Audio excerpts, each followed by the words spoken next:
What's going on, everybody? Welcome back to the Metrix Metagame. I'm Wesley, and this is my buddy Brandon. And we're coming to you guys, trailing the Pro Tour and calling last weekend in Pro Tour Lille, or Lille, or whatever, France. And so Brandon, they spoiled a new hero. Indeed, they did. He looks pretty sweet. Yeah. So we're going to talk about it. I guess we can stick a picture of him up or something. Emperor Durkai of Aesir. I'm guessing it's Aesir because Ether is spelled just about the same. So it's a 4 intellect hero. We thought 5, and we were wrong. Not a 5 intellect hero. Not yet, anyway. Since it's a Royal Draconic Warrior Wizard hero, young. So it's only a Blitz hero for now. And they did confirm that it's not going to be a CC. There's not going to be an adult version yet. And then 15 life. So the card reads, you may only have red cards in your deck. Action, pay 3 resources. Search your deck for Command and Conquer. Attack with it, then shuffle. So quickly on that, the action where you pay 3 to go get Command and Conquer and attack with it, that's one thing. James White did confirm, like, day 1 when they spoiled it, that that's going to be the total cost to attack with Command and Conquer. So you don't need to pay the 3 to get it and then pay the 2. There was a question asked about that at some point. It is interesting, though. This is a very interesting deck because you're going to have to put 3 cards forward just to pay that cost. And I mean, what do you think, Wes? What do you think of this card? Yeah, so a couple of judges and I were talking Friday at one of our armories, and we were talking about that ability. And the Command and Conquer never gets actually played, right? Like, you never actually play Command and Conquer because it is an activated ability of that hero. It says, the ability reads, it's like 3 action attack. Yep. Right? So you're not playing the Command and Conquer, but you're going to attack with the Command and Conquer. So that can make, sequencing, for like in response to slightly difficult. Just for some heroes, like when the window of when they want to try and prevent this or whatever. Because like, what if you do? Is it Channel Bleak? Is Channel Bleak? Can't search the deck. Yeah. Right. You'd have to respond to the action in that case. Yeah. So you would have to respond to the action of, hey, I'm going to activate him, and before the search, Icelander says no. So yeah, I mean, which is going to be a huge right now. Yeah. So I mean, that's like, man. I was reading that. I was like, it's kind of cool right there. And then the card, that would be cool. But I mean, you could pretty much get Command and Conquer. Yeah, it's going to cost you 3 now, but you probably have a blue in your hand. So if you can't do anything, you save a blue. You go get a Command and Conquer. Okay, sure. Like, I don't have it. I can go get it on demand. Yep. What was that you said about a blue a second ago? You more than likely have a blue in your hand, right? Like, you can't. That's right. Of the card. Yeah, that's the catch right there, right? You think like, oh, I can get a blue, or I'll have a blue or something, or no. And you can't even run the what's it called? That Talisman of Recompense. Oh, yeah. That one. Yeah, he's got red only. Yeah, so that's kind of the trick, right? Like, the ability's cool and all, but the trick is how are you going to build that with nothing but red cards? So that'll be fun. Yeah. And it'd be interesting to see what kind of red cards come out with it too. So that brings to like my question then, because I totally forgot about it being a literally a mono red deck. Yeah. Like, no pun intended, it is actually mono red. Which I guess maybe that would make sense why he is in Blitz only right now, because I don't think there's enough mono red cards to make him like viable in Blitz. I mean, in Constructed. So maybe that's a thing. Don't know. But what does his weapon do? That's the thing we don't know right now. Like, that could do a lot. He's a wizard and a warrior. So depending, I mean, there's a few options you can look at. Courage of Bladehold. I'm getting that name right. Yeah. I haven't been too much on the warrior. The one that discounts your swings, right? Yep. I could see a world where, well, Icelander being a wizard has her own little way of playing it in speed. Kano has his way of playing at instant speed. Now we've got the Emperor, who is, I'm expecting, going to have a way to play at instant speed because he's a wizard. Wizards do that. Then you also have the warrior side of things. It makes me feel like the weapon is going to be a big part of his gameplay. And then the Runeblade side of me, I'm just kidding, says... Yeah. No, but the there's a lot of that going around right now. It's funny. Warrior plus wizard equals Runeblade? No. Yeah, I mean, if you present magical, or not magical. You present arcane, you present physical. That's a Runeblade. Yeah, it feels like it. So. I wonder if the weapon's going to read something along the lines of, for each time you attack with this, you can play a wizard non-attack action as though we're an instant or something. Yeah.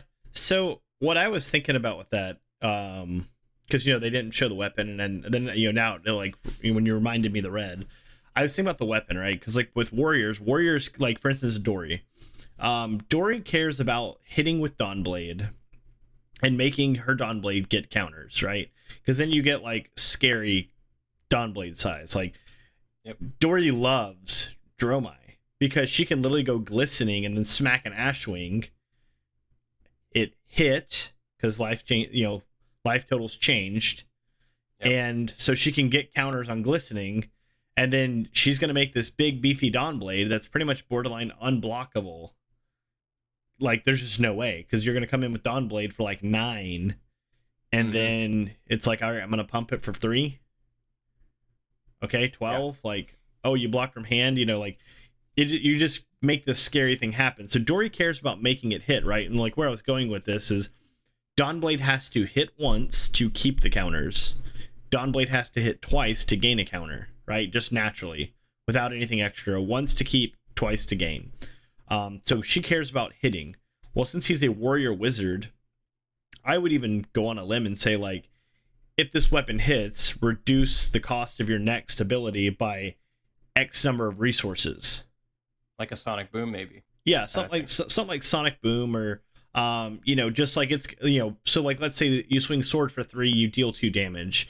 Your next thing you do, your next action, whether it's a non-attack or an attack, as long as you have go again, is reduced by 2.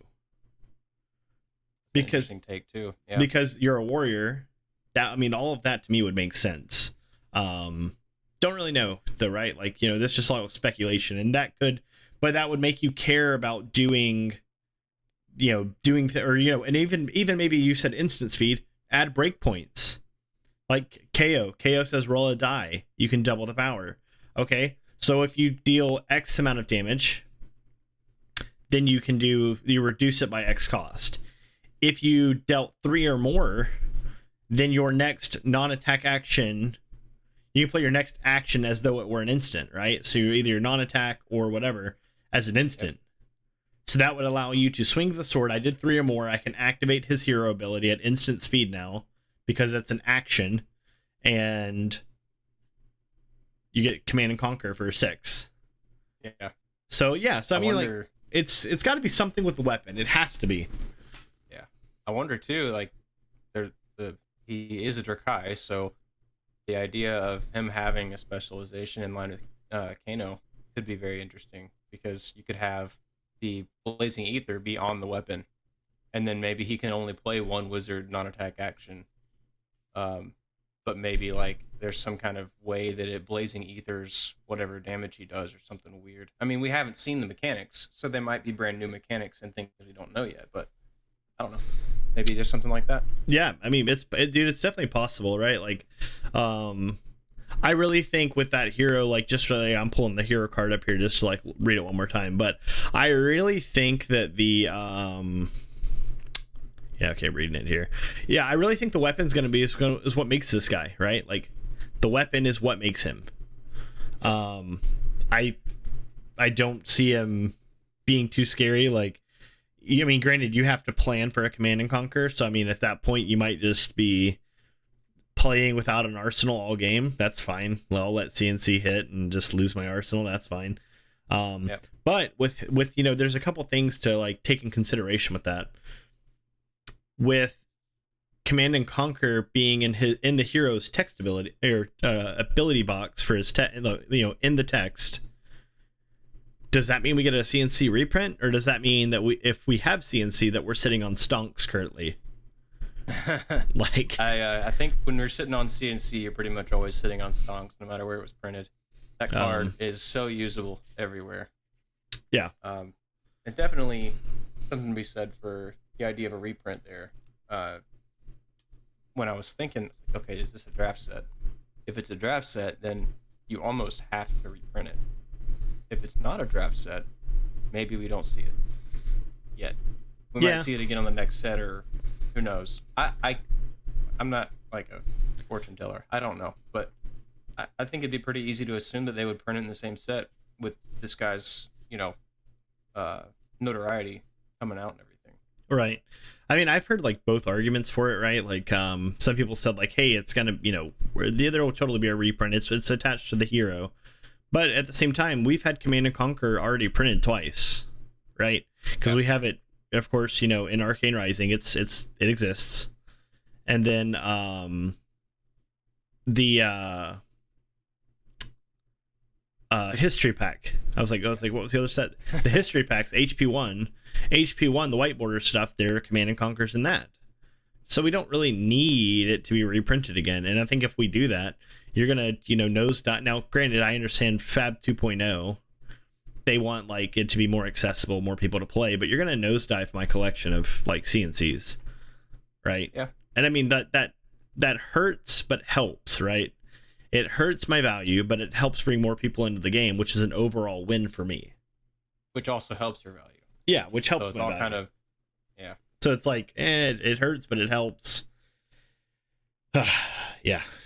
It's good for the game, even though it may not be good for our wallets. I think individually we can all say, yeah, I'd like to keep the price of my cards. And then as a community, we can also agree that we want people to play the game and be accessible. So yeah, it's a fine line, and there's a delicate balance to it. And I don't think we're ever going to be exactly where we want on that front.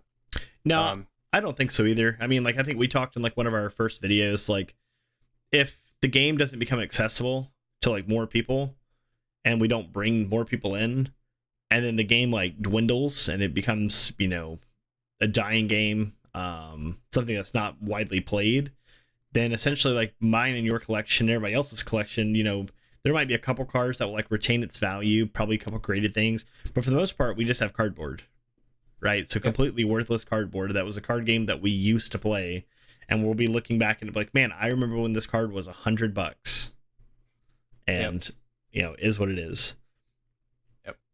So one more thing on the Emperor here, and then we'll move on to our next topic. We were gonna, I know in the Discord there was a conversation. I didn't get to read it too much in depth yet, but I know that the general gist of it was talking about the Blitz versus CC printing, because right now we only have him in Blitz, and that's how it's going to be for the foreseeable future. Kind of the same as Icelander and Kasai. So what do we think of that? I mean, we want to see it in CC, but is it good to have it now, or is it good to test it out first? What do you think? So I'm kind of like one of those people, like, I get attached to a hero, right? So look at the guys that play Icelander. I've been playing. I've been playing Dash since like January. Like every event that I've played that's an actual event. Like there's been a couple armories I've just like for like flavor, just switch it up. But all of my official events have all been Dash, and like Dash is my girl, and I tell everybody that. So I will always try and play Dash as long as she's around.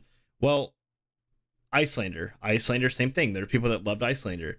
So I think it's good to introduce a new hero in Blitz, because we don't really know how his ability will work with the heroes that are currently going on.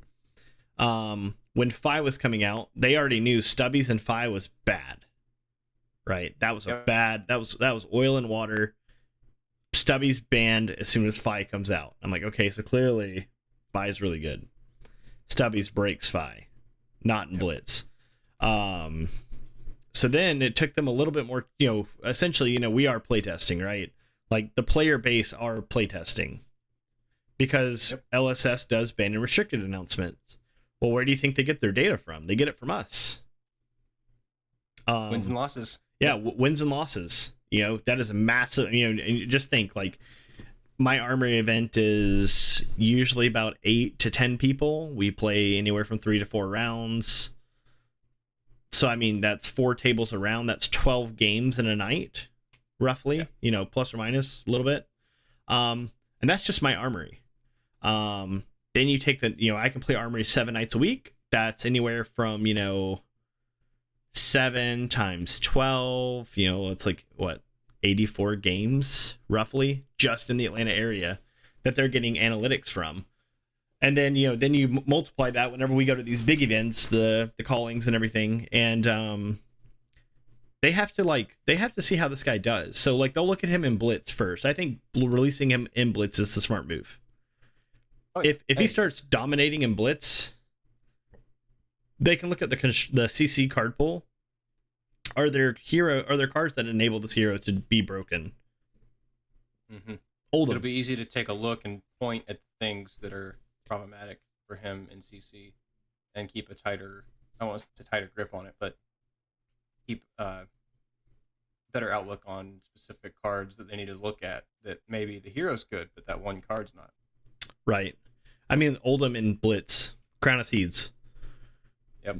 I mean, that card blocks over the course of a game 8, right? Let's just assume 8. Yep. If the game goes 8 turns, 8 damage, that is like, there is no equipment that blocks 8 damage, but Crown of Seeds does. So, like, that's, Oldham can slow you down. He can grind the game to a halt, and he's got a piece of equipment that's going to block, anywhere from 6 to 8 damage. So they're like, hey, we have to address this. So releasing them in Blitz, like, Blitz is, in my opinion, it's easier to play, easier to teach someone. You're going to have more people that probably play it because they don't need 3 of, they only need 2 of. And generally speaking, equipment in Blitz is cheap, right? Yep. You don't need the fancy stuff. Of course, all you need is 5 and some stubbies. 5 Vest of the First Fist, some stubbies. Hell yeah, that was the dream, right? Yeah. I mean, now you don't even need that. You can run, if you wanted to, just run Heat Wave, right? Mm-hmm. 5 Pouncing Links, Snapdragons, Vest of the First Fist, and not breaking scales, Heat Wave. And that's budget equipment, and you can probably do pretty okay in a Blitz event. But I think they need to see, like, how he interacts with the heroes, right? Does he play nicely, right? Like, that's what needs to happen. And if he doesn't, then they're going to have to go to the drawing board and say, well, what cards break this hero in this format? Yep. Do we need a CNC ban? No. Just kidding. We need that. We need that card. It's like the one card that interacts with them is just CNC. That'd be hilarious. Yeah, that'd be terrible. I mean, I would love it. I mean, I would feel pretty safe, arsenaling anything at that point, because the only card I'd worry about is Breakpoint. So as long as it's not a draconic hero, I don't care anymore. My arsenal is nice and safe. So yeah, I mean, like, I think Blitz is a smart move, because, like I said, do we want another Starvo situation? We introduce a new hero, and I mean, granted, I think with Fi and Dromai and whatnot, they had it pretty close with being balanced. I even think Dromai could stand to get a little bit more support, and maybe she does, right? Maybe she does, because she is alone now. Yes, she is alone. She's a lonely loner. That leads. Well, I'll say one more thing: the fact that Draconic cards are coming out in the next set, apparently, since we have the Emperor, could also spell a little update for Dromai, a little update for Fi. Never really know, but what you were just talking about right there, that leads into our next point. Yeah. Prism. What's going on with Prism today? Well, today's a great day. It is. My brothers and sisters of flesh and blood, she's gone. Very, yep. Prism finally LL'd, thankfully. It was, like, I was just looking, like, just, they haven't really posted, I haven't seen, like, any, like, analytics from the Pro Tour or anything like that. I didn't do the calling, I just did the Pro Tour. But 351 players for the Pro Tour for day one, and 59 of them were Prism players. So roughly like 17-ish% of the field is Prism. This is New Jersey, right? No, this is Lille. This is France. So I'm like, okay, that's not enough Prisms. Like, I want her more. We need more chances for her to go away, because, I mean, she was good. But here's the problem here that that I'm like looking at. Like, everyone is very excited she is gone. Me, I didn't really care. I was a Dash player, so I had ways to get over. Yep. Spectra, right? Like, I'm gonna make action points with high octane, and then I'm gonna handle auras and stuff like that. But she was the one like really like regulating the Guardians. Yeah, it was. Right. We're not gonna see the Guardians have a real hold up right now, I don't think. I mean, we could, but everyone's gonna have to go back to like the they don't have to, right? They're either gonna have to go super fast and kill Guardians, or they're gonna have to turtle the Guardian and just chip away. But if you, my concern is, right, it's like, if you do that and you go to like a turtle game plan, you slow it down, you're building for like one type of hero. You're building for Guardians, and then you're gonna get run over by aggro, because you can't go turtle during aggro. I mean, shoot, of the top 8, 4 are Briars. You do have these lists out here though, that you have the Reinars and the Dashes that can easily pivot between doing the aggressive game and doing the more defensive game. You got like Club Reinar, Club Levia, Pistol Dash. I wonder if we're going to see Katsu go back to his old ways, even though we don't have Drone of Brutality. I wonder if he'll go back to his old ways of just trying to chip in with the Kodachis, and maybe just Kodachi's way to victory.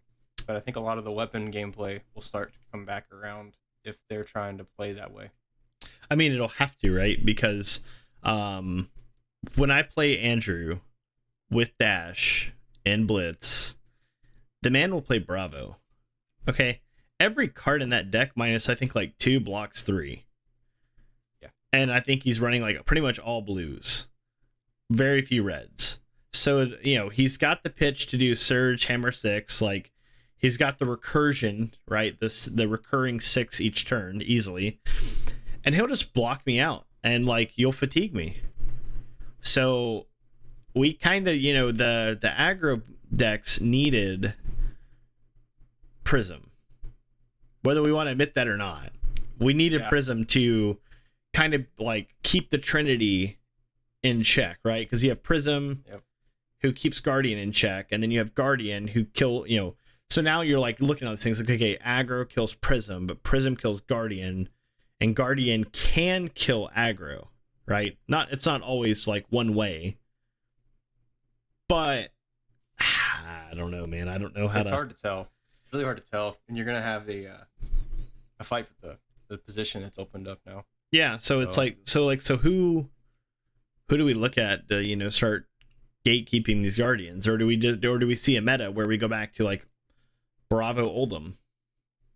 I don't know. Here's something that I wonder if I kind of had his day, and then now he's gonna fade back and kind of be more of a mid tier, and then we're gonna see maybe just because of the fact that Illusionist Dromai pops up and kind of takes a little bit of that spot. I don't think she's a good replacement, honestly. I mean, I love the hero, but I just don't think she's going to be a great replacement for Prism.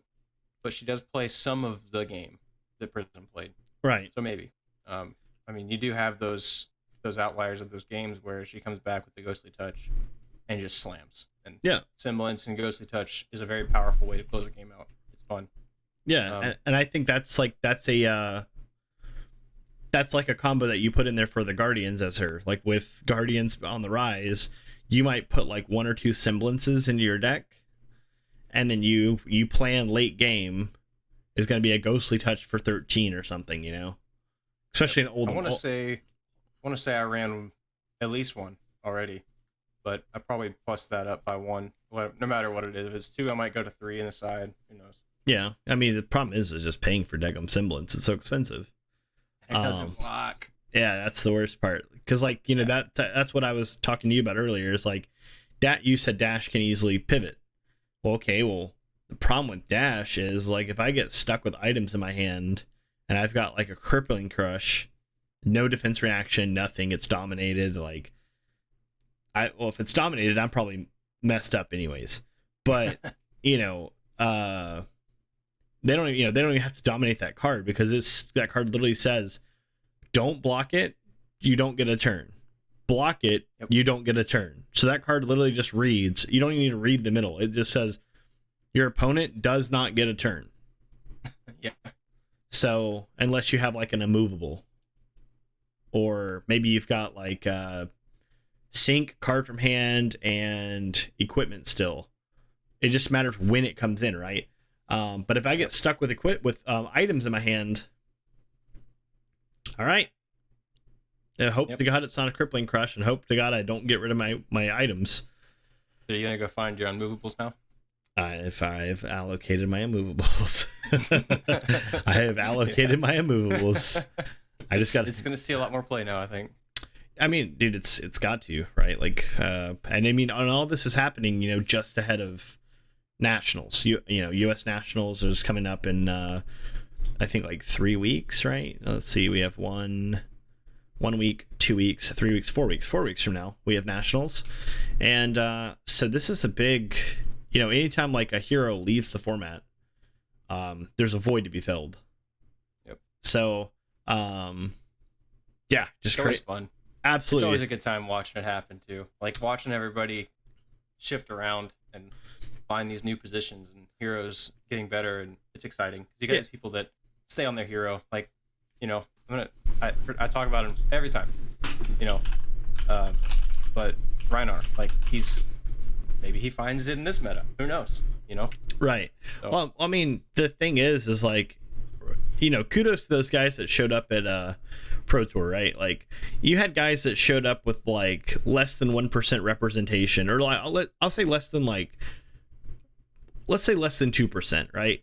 Because like of 351, you had like 7 Dories, 7 Lexis, 6 Icelanders, 6 Dromais, 2 Levias, 2 Kanos, a lone Reinar, and a lone Bolton.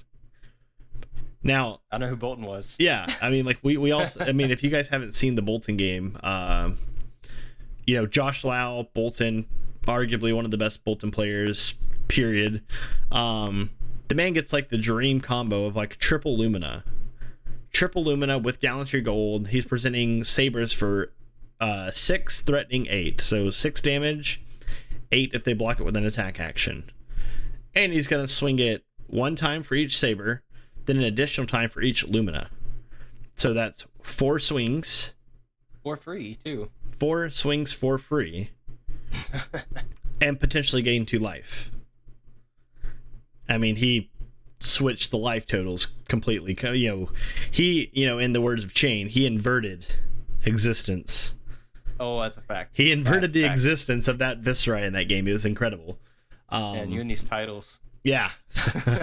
But so something I wanted to touch on though is like I watched a couple of those games, and there were 4 Briars, right? And the 4 Briars in the top 8, and then coincidentally there were 4 Briars in the top 4, and then coincidentally there were 2 Briars in the top 2. What do you know? And That's crazy. And then oh my god, a Briar won, right?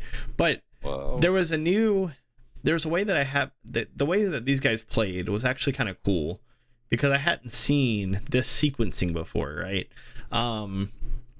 What they were doing, what some of them were doing, were relying on Spellbound Creepers. So they'd go like, you know, Ravenous Rabble, revealing the top card, coming in, 4 go again. Well, in the reaction phase, this is where they were getting like kind of cheeky. Oh man. In the reaction phase, before damage and all that stuff, they would go Spellbound Creepers, play their next non-attack action as an instant, and then they would then play Channel Mount Heroic as a instant. Or like even better, one of them, I think the line was like Nimblism into Snatch with nimblism into snatch with spellbound creep. I mean, excuse me. With no snapdragons with spellbound. So they're like, okay, 7 on hit, draw a card, and they had like card in arsenal, card in hand. Yep.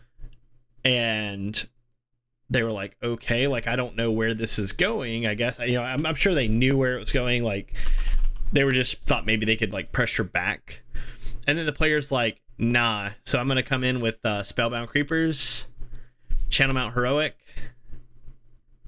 boom. Yep. And then it's like, all right. So now at snatch for 10, played 2 non-attack actions, get an embodiment of lightning. Snatch has go again. Yep. They're playing into Briar like story. Yeah. Overblocking right? and stuff. Probably. Yeah, overblocking. It was just a complete. Where I'm going with this, it was just a complete different sequence of events that I'd seen from Briar. Yeah. Usually we see channel mount heroic, 1 or 2 attacks, and that's it. This was channel mount heroic coming in mid-turn as a reaction. That was cool. Yeah, I mean, that is pretty cool. You and I have played against probably a handful of Briars, and we always see the channel mount heroic get played, and we're like, oh god, now we have to block. No, This one is like flashing it in, like, here it is, +3. Yeah, and you got to think like, oh man, you didn't play the channel mount heroic. I can take this. Yeah, it's you think you're good. So I mean, it's just cool. Like I really think that the way that Nats is shaping up, the way the meta is shaping up. Oh, excuse me. I think we're gonna have fun. Yep. I'm hoping that clearly just looking at raw numbers, right? Yep. Briar was like the most represented, right? I think it's safe to say we're gonna see a lot of Briars, a lot of Viserais, but you know what those decks hate? They hate decks that can block. So I think we're gonna start seeing a equal distribution now between aggro, guardian, defensives, and I think we're gonna have fun, man. I think it's gonna be a great time. Yep. Hopefully. I'm definitely hopeful about the meta. I think it's gonna shape into something fun. I don't think it's gonna be well, I'll say I don't think it's gonna be another Starvo thing, even if Bravo is doing his thing. I don't think it's gonna be like that, even if he is kind of at the top there with no Prism to keep him in check. Because I think the meta will find a way. Yeah, so. Right. Like whenever Starvo was like his thing, like we all built to prevent like the Spinals, the Cripplings, the Oakenolds. And then once you kind of got through those turns, you knew you were okay. Right? There was the other list, like the Fatigue Starvo, that was like a lot, in my opinion, a lot harder because he just could consistently just present not big damage, but he would present damage that you were just like, God, I have to block this. So I mean, there's never a time, right, where like all the heroes are balanced, right? There's always gonna be favorable matchups, but I hope we can eventually get to a point where it's not like an auto scoop, like, oh, I drew Prism as Bravo. That's an auto loss. You don't even need to play that game. Just concede, go get your lunch, come back the next round. Hopefully you don't get a Prism. Bolt and Icelander, borderline unwinnable. Like tried and tested. Yeah, tried and tested, man. So yeah, dude. I mean, I think we're going into a good spot right before Nats. I agree. Looking forward to it. Let's see what else do we got here, man. I think we just got the one more thing. Something about surveys and things. Oh yeah. You wanna cover that? Yeah, I'll go ahead and talk about it. So we were chit-chatting, kind of figuring out some new stuff we can come up with, and I feel pretty good about kind of announcing this. It's like a soft announcement, I guess. Not a huge thing. So we're going to start putting out surveys out into the world of what you guys would like to see us play, what kind of matchups you guys want to see, what formats you want to see, etc. And we're going to put those onto different platforms and start figuring out, start gathering some information from you guys. We are going to be putting the same survey onto our Patreon, and our patrons will get to vote, and they will have the first game's vote. So if 7 million people vote on an exterior from Patreon survey, the number of patrons that vote that is less than 7 million will be counted first, and our first game will be based on our patron votes, and then our external votes will be counted, and we'll do a game based on those votes. So whatever happens, our patrons will come first. So, we're trying to kind of like give them something for their support. We're working toward more things we can do in that realm. So surveys to find out what's going on. I've said that word so many times, I'm not saying it again. Yeah, so we look forward to hearing what you guys want to have. If you have, any suggestions on matchups you haven't seen that it's not happening, like Azalea and Blank, then let me know. We'll, comments here, comments on Facebook, doesn't really matter. Yeah. Just let us know. And if it's not in the survey, in the poll, whatever you want to call it, then we'll, in the future, we'll make sure to bring it up, put it in a future poll. So I think that's it, though. And I'll go ahead and let you close this out, since I think I covered the last thing. Yeah, I'm about to say, we just, it just, when it's you and I, I'm always going to favor heroes that I'm comfortable with, right? Like, so Dash or Lexi or something like that. So, having you guys, give us some input on, like, matchups you like to see.